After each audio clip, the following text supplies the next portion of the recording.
That room, actually, when I left, we had turned into a cabin scene, like a log cabin. Since there were bunks in there, we just made those look like kind of like a motel cabin where they have different rooms you can go into. We built a boardwalk that wraps around the room, and in the center of it was a pool where there'd be it'd be simulating rain, so it looks like rain would be coming from the roof above you and pouring into the pond in the middle. And then it would recycle the water. It was super cool, sounded really awesome. We were able to put fog on top of the water so you couldn't really see into it. Then the next room was themed to be one of those rooms, and it was super dirty, gross. Those rooms aren't on the regular guided tour, so they let us actually paint the walls of the Irvin, which I felt weird doing. Weird.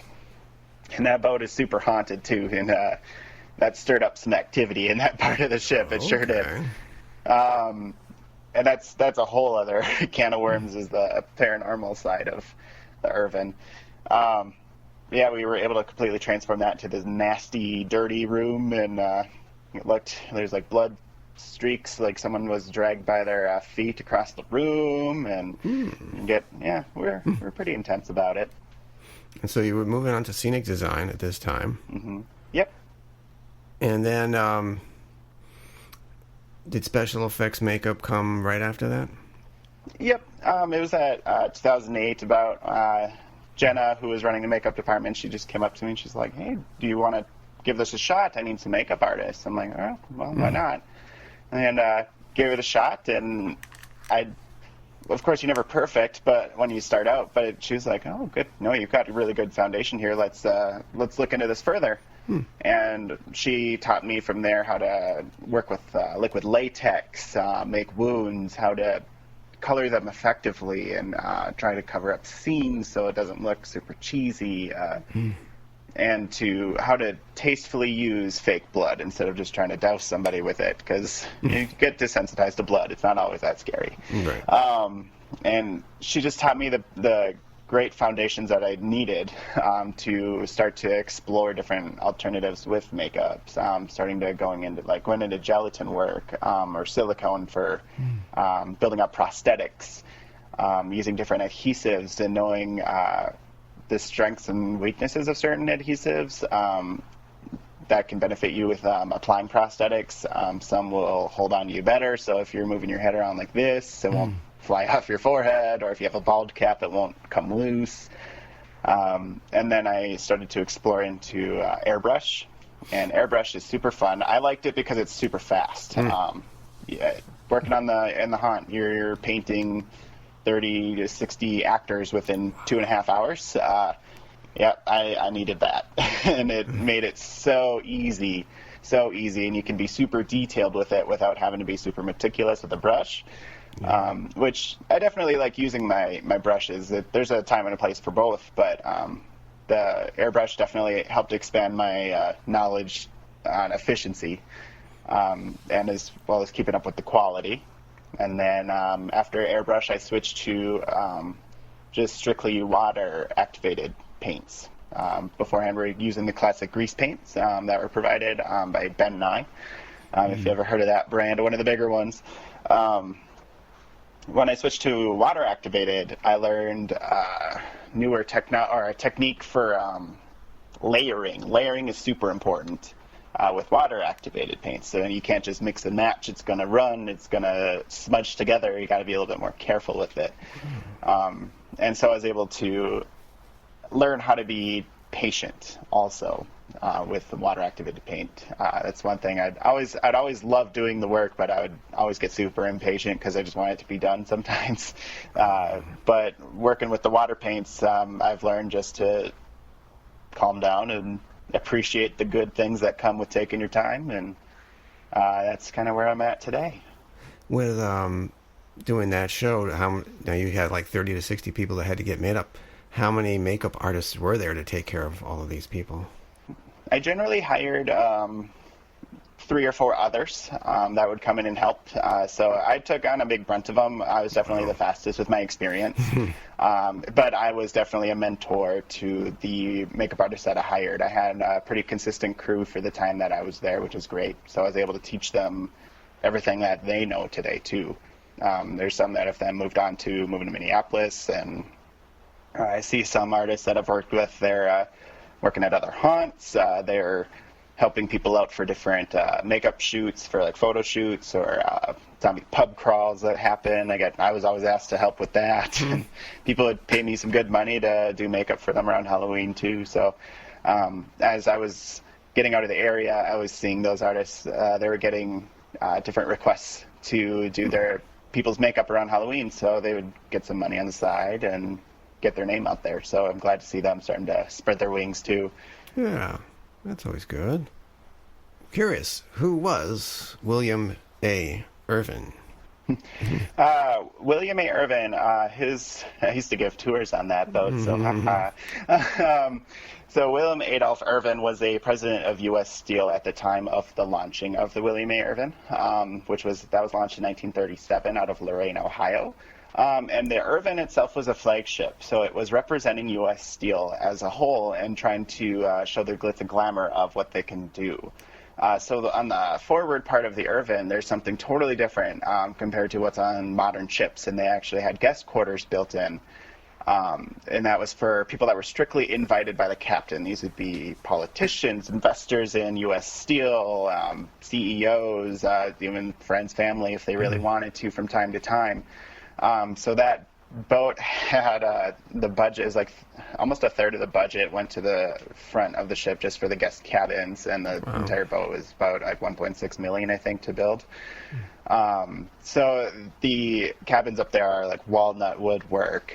They have electric fireplaces to provide heat. They had all the up-to-date technology that was available in 1937 to just be the glitz and glamour, to be, hey, invest in us, look at what we have. And the rest of the ship was a little bit different. The rest of the cruise areas, it was just standard steel, like what you'd expect on an ore boat. But they did, instead of having stainless steel all around, like the engine bay, they had the brass, because it looked nice and shiny. Only downside to it is it gets really hot in the engine room as it's operating. Oh, yeah. Yep, you'd burn yourself pretty easy on it, but it looked good. That's what mattered. How big is this ship? Do you know offhand? 610 feet long. Wow. And it actually retired in 75 because it's too small. 75. Do you know when it was converted into a haunted ship? It was turned into a museum in 85, and because at the deck of the Duluth Entertainment Convention Center and the city of Duluth, they purchased the boat for what the scrap amount was going to be for, which was like $100,000. Wow. So they brought it in and refurbished it into a museum. They had to build in a floating gift shop, so it's suspended actually from the hatch covers, which is kind of cool. And then I believe it was in like 95, early 90s, where they started to do the haunted ship, but it wasn't what it was. That you would walk in, you would look down into the cargo hold where they built a scene, and then that was it. And that's how they got started, but that's just how it started. And then from there it got bigger, and they started exploring different parts of the boat, and then they started building into the cargo holds and making the maze and the labyrinth. That's the big, kind of the star of the show of that boat. And then it's all the way to where I left it, which it took maybe 30, 35 minutes to walk through it, start to finish, self-guided, scares crap out of you. So left it with a pretty good standing. Brought in about 24,000 ticket sales on my last year, and when I first took it over, it was about 10,000 less than that where it started. So I take some pride in that. Of course.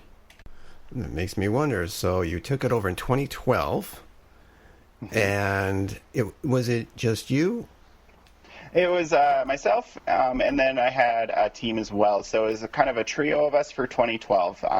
There's three of us that were considered the production managers, and then after that it was mainly just me, and then I had my team that helped me at the convention center as well. The first year it was myself, and then a guy named Nick, and then another guy named Jake. And we went into it wanting to do a super hardcore zombie apocalypse year as kind of a kickoff, and that's where it all began. And after that, Jake, he got offered work down in Vegas, so good for him. He's working at the Fright Dome in the Circus areas. He's been doing that. He does technical direction work for a magic show that's down there. He's also a super good illusionist. Nice. And then Nick, he just moved on to some other things. Sometimes they just lose some time that they can't put into the ship anymore, but they help out from time to time. But they just kind of step down from their role. Do a lot of the people who've been in years before come back? Yes, especially actors. We do have our regulars. I think I had about 3 or 4 that had been there from when I started. Wow.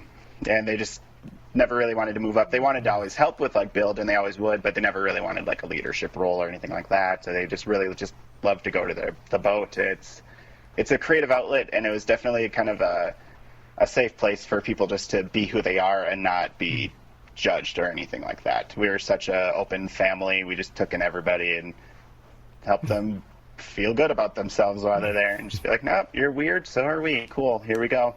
We just did our work. That's what it's all about. How early do you have to start getting ready for Halloween? Oh, it never stops. Really? It's year round all the time. So we're already planning for the following year when we open the doors for the season that's currently going on. Wow. So we're already like, all right, we're doing this. So what can we do next year? Let's do this and let's do this. And we start having official meetings usually after the first of the year, get through the holidays, just get some time to ourselves. And then started going down to the boat and working in April. And usually open the first weekend of October. Wow. Takes a lot of work. It makes me wonder, what was do you remember the very first makeup that you created and applied to someone? It was pretty basic, if I remember right. It was just what we used at that time. We didn't have as much available. It was white face paint base. I remember that, but it was grease, and it was like a clown white. Caked out. I hated that base. As soon as I got like power over that, I was like, we're not using this crap anymore. Because it doesn't work in the cold. It just gets too thick and it doesn't spread, and then you're pulling people's faces off as you're just trying to pull it down. And so I'm like, no more of that. But yep, that's what I used. And then there was like this. It's called Misty Violet. It was the staple color of Death Purple. To do the shading of the cheekbones and the sinking of the eyes, and then I think I did some black over it just to enhance it, and then some blood, and that was about it. But what really kind of stood out was the technicalities of my shading, and how I was able just to pick up on where to put it and how to make them look super sunken in, and add some I wanted some wrinkles and lines and stuff like that, small details. But we all start somewhere, but that was all that was needed for them to be kind of like, hey, you kind of know what you're doing here. Like, you didn't just put purple circles around their eyes. You just used their eye shape and enhanced it. And, yeah, that's what you're supposed to do, right? But that's kind of where it took off. When you were running the show, were you in it at all? Yeah. Of course. So every year I would usually take one night and deck out and just go to town. The latest big project being Pennywise in 2017. That was my absolute favorite. And kind of going back to like when Heath Ledger's the Joker, how he would say it's hard to drop it sometimes when you're in that role, and people are kind of like, well, how? It's just acting. I learned. You become someone else when you take on a role like that. Especially Pennywise. Yeah. I had people running from me, screaming. I traumatized a child like that. But the thing is, though, is like when they're on property, there were signs like, "This is intense. You're going to get scared. Like, not recommended for kids. Like, not our fault if they get scared and offended, whatever." Those signs you have to have. And of course. With Pennywise, he's animalistic. It's not just a clown. Like, he's surviving off of instinct, and fear seasons the meat. And usually in the haunt world, it's kind of a 2-second rule. You're in and you're out, and then you're like, and move on. No, not with Pennywise and children. Nope. The more they go, the more you go. And with this look, I had to teach myself how to like do a smile and point my lip out.